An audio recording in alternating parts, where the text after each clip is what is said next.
A company of horse, cavalry. Regiments of cavalry were troops mounted on horseback, usually referred to as the horse in the 17th century.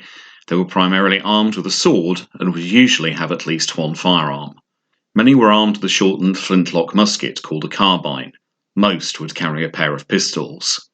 Pistols could have either a flintlock or a complex wheel lock mechanism, the latter using a system rather like a modern cigarette lighter to create sparks and ignite a gunpowder charge.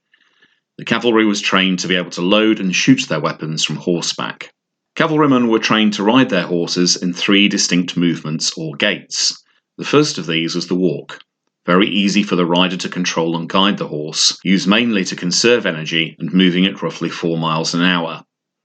Picking up the pace, the second gait speeded up the horse to a trot, still very easy to control by the rider and keeping a disciplined body of men and designed to maneuver quickly while still preserving energy at a speed of about 7 miles an hour.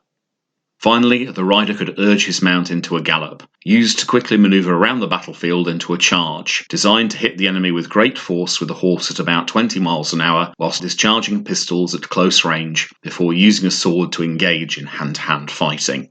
Horse units were usually kept at the flanks of the infantry to protect against enemy cavalry attempting to outflank and hit the infantry in the flank. Effective cavalry commanders such as Prince Rupert and Oliver Cromwell could use their regiments to great effect. Some cavalry regiments, known as dragoons, were equipped with a longer infantry musket and would in effect act as mounted infantry. They would ride around the battlefield on horseback, but then dismount for combat.